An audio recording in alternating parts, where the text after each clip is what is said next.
Wheresoever you go throughout the world, the black man is discarded, is ostracized, is relegated to the lowest in things, social, political, and economical. This therefore suggests a problem and one that must be solved.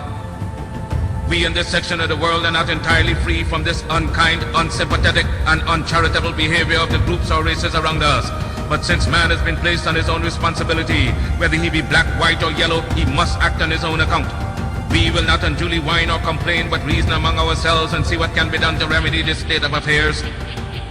Life is a conflict. You have to fight your way through it whether you will it or not.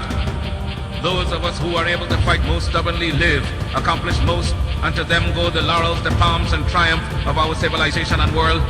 We unfortunately have not been trained nor educated in the truths of life, paradoxically so.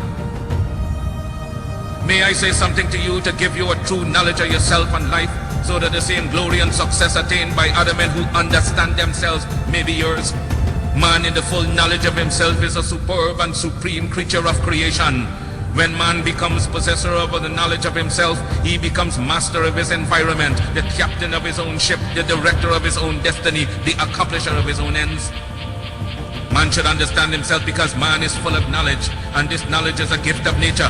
When Mother Nature created man, she deprived him of nothing. He was given the faculty of understanding all things around him. This faculty for understanding has not been taken away from him. None of his senses have been taken away from him. So there is no excuse for the black man in lacking the knowledge that man is used to beautify the world and produce all that he needs for his happiness and civilization.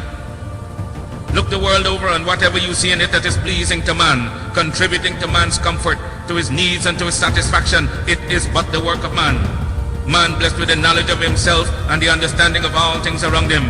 If you are able to live with the knowledge of yourself and with the greater knowledge of nature, you must know what is good and what is not. You must know what is finite. You must know that which is material, physical, and otherwise is at your disposal to create or otherwise use. If we leave America and go over to the east, to Japan, they will be telling their fellow citizens of Japan of the wonderful accomplishments of the Japanese people, proving that man is moving onward as time moves on. But you have hated yourselves as you have done in previous years. You have shown malice, prejudice, and hate to each other. And the result is that while other races have made progress, while India has made progress towards nationalism, while Ireland has made progress towards republicanism, while the whole world has made progress in man's accomplishments, you still stand fighting yourselves, dishonoring yourselves, showing no disposition toward that higher life so that you will be abundantly blessed.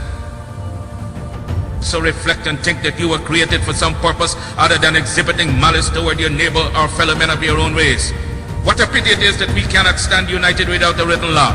There is no written law compelling other races to stand together. They are brought together by the gentle touch of nature. The unwritten law of nature causes them to stand together on all occasions. So wheresoever you find them in the field, that one gentle touch of nature causes them to stand together, if need be, die together. But with the black man, you can preach to him from the pulpits. You lecture from the platforms, from the byways and the hedges. The spirit of cooperation, but he will not cooperate. You talk to him gently, you try talking harshly to him, he still will not cooperate. The result is that he falls prey to those who understand themselves and walk through the world making you their serfs and slaves. We must acquire the higher knowledge of life. Black men and black women, will you get the knowledge that the white man has that causes him to be leaders and masters in the world? They are not gods with a peculiar source for understanding the world around them. They have only given expression to the knowledge of their humanity and been able to use and conquer all to their satisfaction and glory. And that is why they are always greater than you in every community that you find them. Isn't it strange that wheresoever the white man is found, he takes precedence over you? Why is that so? Answer that for yourselves, black men and black women. Wheresoever you come in contact with the white man, you always have to go down in defeat before him. Whether it be in England, in France, or in America, you always have to go down to the white man, and yet he has 2 eyes, 2 feet, 2 hands, same passions, same senses and feelings as you have. Your feet are not put on opposite sides, now your hands turned around the other way.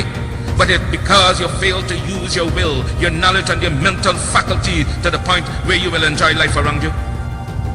It is against us as an African people. It's not because of color, it's because of our condition. If we must have justice, we must be strong. If we must be strong, we must come together. If we must come together, we can only do so through the system of organization.